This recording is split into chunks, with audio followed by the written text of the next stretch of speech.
Imagine a medical puzzle. Not a simple fracture or a common flu. I'm talking about a disease so rare, so cunning it has no name. No textbook chapter in the remote place where I worked.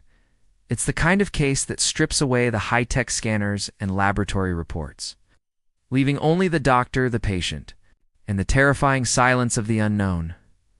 This is the story of a small, isolated village, a brilliant, dedicated doctor, and a relentless countdown against a monster that existed only in the margins of medicine. A countdown I nearly lost. This is how I almost failed to save the life of a young man named Mateo. What happened next will redefine what you think. You know about diagnosis? I set up my practice in Santa Cruz 4 years ago.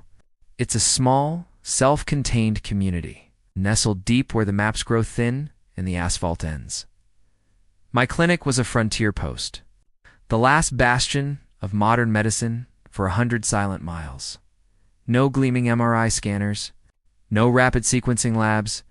My toolkit was brutally simple: a stethoscope, a limited stock of basic antibiotics, and a handful of dusty, worn medical techs, my true, analog companions.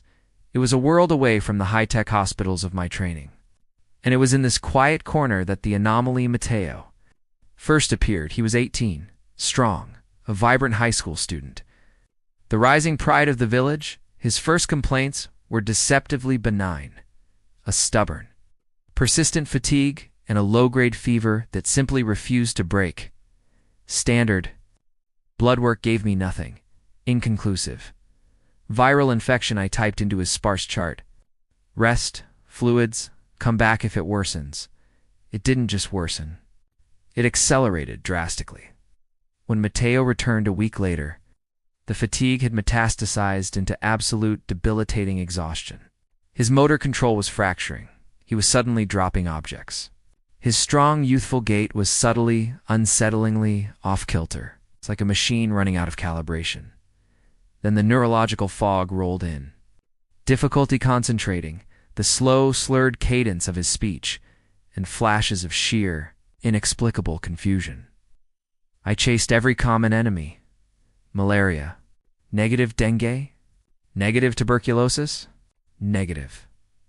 Every test I had was a locked door. Every common diagnosis was a dead end. His physical signs were a battlefield of contradictions. His heart was a fortress. His lungs, crystal clear. Yet his brain, the command center, was clearly waging a silent, devastating war against his own body. The easy answers had evaporated into thin air. I was left staring into a clinical void, holding an empty hand. This was no longer just a case file. This was a tragedy unfolding in terrifying slow motion. Witnessed by an entire community, Mateo's parents came to the clinic daily. Their faces were no longer just worried. They were etched with raw, paralyzing fear and silent desperation. The other villagers began to whisper, the subtle murmurs that carry more weight than shouts. Why can't the doctor fix him? Is he hiding something? The collective hope and fear of Santa Cruz became a crushing physical burden.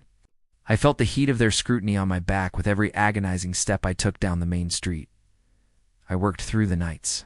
The flame of my oil lamp burned until dawn, illuminating a mountain of brittle medical literature.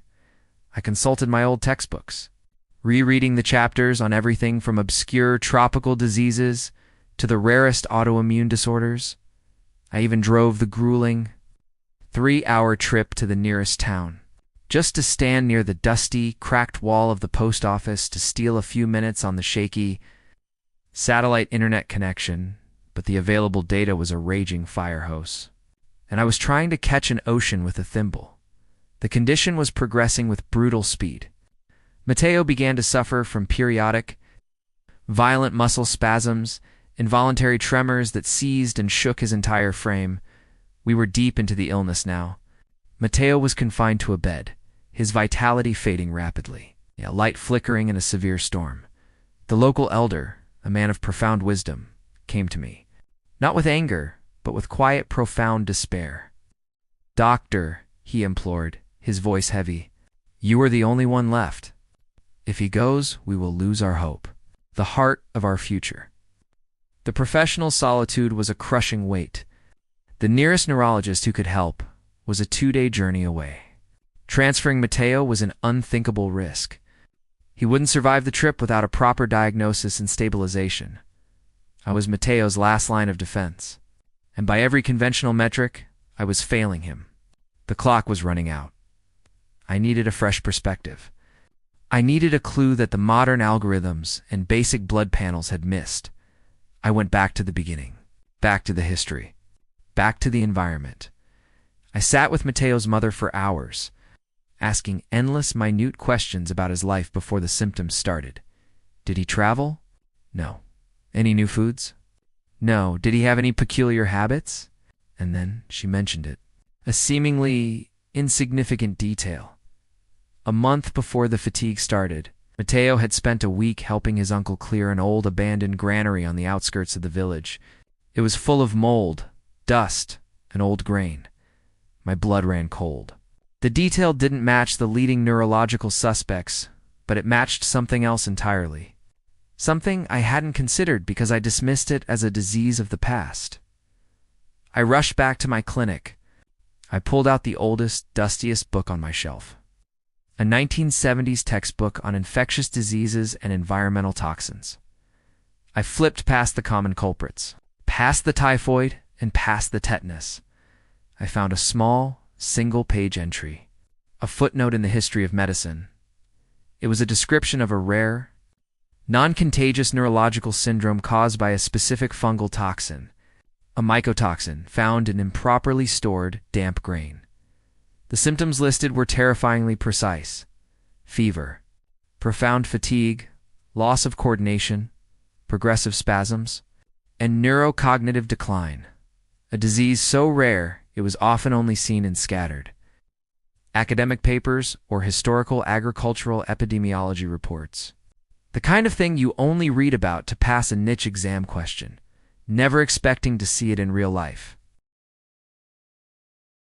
The diagnosis was a desperate stroke of genius, a terrifying, beautiful guess, a hypothesis born from desperation and dust.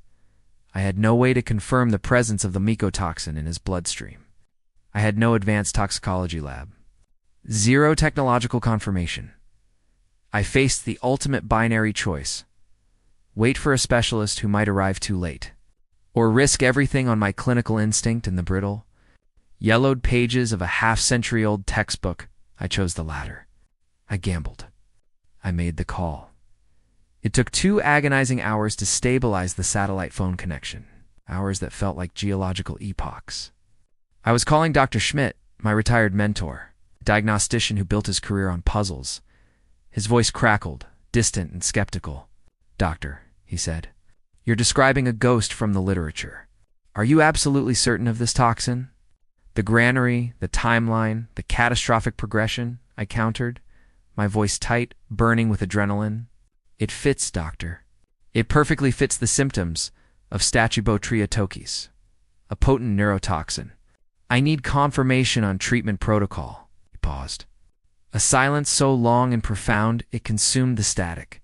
Then, the final, terrible instruction. "There is no cure, Elias.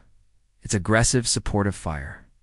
You need massive, high-dose steroids to quell the neuroinflammation, and an immediate infusion of high-potency B-complex vitamins to stabilize the neuronal damage. You need to act now. You have hours, not days." I slammed the phone down. I looked at my supplies. Steroids? Yes, but doses designed for a common rash. B vitamins? Yes, but pediatric strength. It was catastrophically insufficient.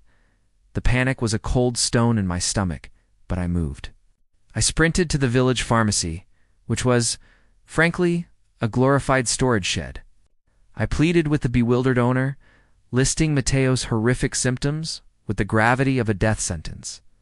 I traded every last spare supply I owned, gauze, bandages, even my personal stock of powerful pain relievers, for every single vial of concentrated steroid and high-grade B-complex solution he possessed. The sun was sinking below the mountains, staining the sky a desperate red dot. My hands were shaking. Not from simple fear, but from the immense gravity of the realization. This was a massive, calculated risk. Administering such high, supported doses of potent drugs without constant monitoring could easily cause heart failure or catastrophic complications. But the alternative? The alternative was certain, inevitable death. I returned to Mateo's bedside. I looked into his eyes, cloudy with confusion, glazed with pain, the final embers of his awareness burning low. I prepared the concentrated infusion. The needle glinted under the oil lamp. "Mateo," I whispered, gripping his fragile, trembling hand. "Trust me. Fight with me." I administered the drugs. It became the longest night of my professional life. I sat there. I did not move. Hour after agonizing hour, I monitored his heart rate with my fingers, charted his shallow breathing, tracked the violent tremors that continued to rack his emaciated body. The first 6 hours were a terrifying, silent plateau. No discernible improvement. Mercifully, no immediate deterioration. Just the agonizing wait. Then, just as the sun began to softly paint the sky with the promise of dawn, a flicker. The violent spasms eased.